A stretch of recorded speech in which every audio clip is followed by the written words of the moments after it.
একটি প্রশ্ন করুন নিজেকে, আপনি কি শুধু বেঁচে আছেন, নাকি সত্যি নিজের স্বপ্নকে খুঁজে বাঁচতে শিখেছেন? আপনি কি জানেন, একজন দরিদ্র ঘরের ছেলে, যার পকেটে একটি টাকা পয়সাও ছিল না, শুধু ছিল বুক ভরা স্বপ্ন, সেই ছেলেটি একদিন ভারতের রাষ্ট্রপতি হয়, বিজ্ঞানী হয়, লাখো তরুণ তরুণীর অনুপ্রেরণা হয়ে ওঠে। হ্যাঁ, তিনি ডক্টর এপিজে আব্দুল কালাম। আজ আমরা শুনব তার জীবনের কিছু উক্তি, কিছু বাণী, যা আপনার চিন্তা, জীবন ও ভবিষ্যৎ সবকিছু বদলে দিতে বাধ্য করবে। আমি সুন্দর নই, তবে আমি হাত বাড়াতে পারি সেই মানুষটির দিকে যার দরকার সাহায্যের, কারণ সৌন্দর্য শরীরে নয়, হৃদয়ে হয়। হ্যাঁ, পরীক্ষার নম্বর আজ আর আমাকে হাসায় না, হাসায় সেই স্মৃতিগুলো, যখন বন্ধুদের সঙ্গে ক্লাস ফাঁকি দিয়ে মজা করতাম। সেই দিনগুলো ছিল জীবনের আসল শিক্ষা। স্বপ্ন আগে দেখতে হয়, তারপর না হয় পূর্ণ হয়। স্বপ্ন ছোট করা পাপ। তোমার চিন্তাই তোমার পুঁজি, তোমার পরিশ্রমই তোমার ভবিষ্যৎ। কিন্তু প্রশ্ন হচ্ছে, আমরা কেন এত নেতিবাচক চিন্তা করি? কেন আমরা আমাদের দেশের সাফল্য লুকাই? ভারত একটি মহান দেশ, আমাদের আছে গর্ব করার মতো হাজারো গল্প, কিন্তু আমরা নিজেদের ছোট ভাবতেই অভ্যস্ত। সৃষ্টিশীলতা আসে সাহস থেকে, সৃষ্টিশীলতা চিন্তা জাগায়, চিন্তা আনে জ্ঞান, আর জ্ঞান মানুষকে মহান করে তোলে।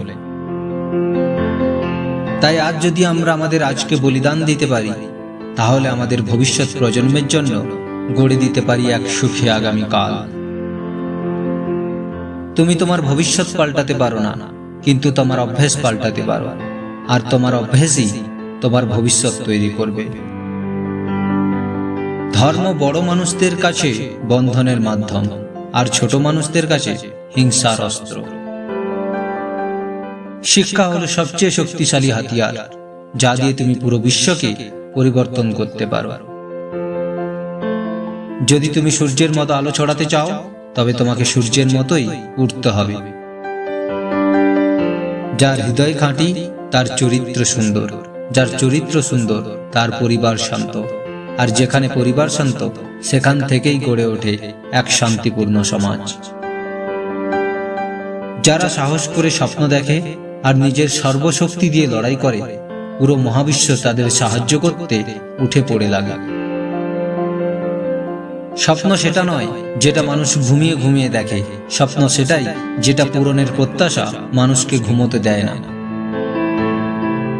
একটি বই 100টি বন্ধুর সমান, কিন্তু একজন ভালো বন্ধু পুরো একটি লাইব্রেরির সমান। সফল হতে হলে কষ্ট সহ্য করতে হবে।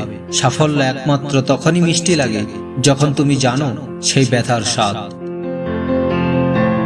যখন আমরা পড়ে যাই, তখনই খুঁজে পাই নিজেদের শক্তির আসল রূপ। পেছনে তাকাও না, তুমি যা খুঁজছো সেটা হয়তো অনেক আগে থেকেই তোমার ভেতরেই ছিল।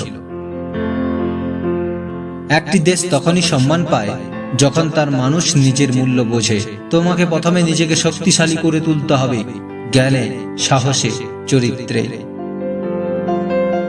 আকাশের দিকে তাকাও, আমরা একা নই, পুরো মহাবিশ্ব আমাদের প্রতি সহানুভূতিশীল।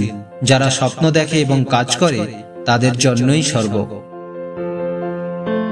আপনার লক্ষ্য যদি স্থির ও স্পষ্ট হয়, তবে আপনার জয় নিশ্চিত। সফলতা অর্জনের জন্য প্রথমে নিজেকে বিশ্বাস করতে হবে।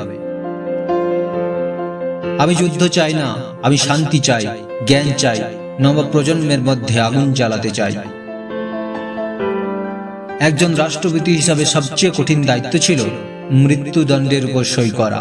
আমি চেয়েছি একজন শিক্ষক হতে, আর আজও আমি একজন শিক্ষক হয়েই থাকতে চাই। আমি মধ্যরাতে লিখি, কারণ আমি যা ভালোবাসি তার জন্য সময় বের করিনি। তরুণ তরুণীদের প্রতি আমার বার্তা, ভয় পেও না আলাদা ভাবতে, ভয় পেও না উদ্ভাবন করতে। চলো সেই পথে যেখানে কেউ আগে হাঁটেনি। সেই অসম্ভবকেই জয় করার সাহস দেখাও, কারণ এই সাহসই তোমাকে তোমার লক্ষ্যে পৌঁছাতে সাহায্য করবে। কারণ এই চেতনার মধ্যেই লুকিয়ে আছে তোমার জীবনের উদ্দেশ্য। ডক্টর এপিজে আব্দুল কালাম আমাদের শিখিয়েছেন, স্বপ্ন শুধু চোখ বন্ধ করে নয়, স্বপ্ন দেখতে হয় চোখ খোলা রেখে, এবং তাকে সত্যি করতে হয় হৃদয় উজাড় করে। যদি এই ভিডিও আপনাকে অনুপ্রেরণা দেয় তাহলে একটি লাইক দিন, কমেন্টে লিখুন আমি স্বপ্ন দেখতে শিখেছি, এবং অবশ্যই সাবস্ক্রাইব করবেন আমাদের চ্যানেল, কারণ আমরা আরও এমনই অনুপ্রেরণামূলক উক্তি নিয়ে ফিরছি যা আমাদের জীবনকে সহজ করে দেবে। ধন্যবাদ। জয় হিন্দ।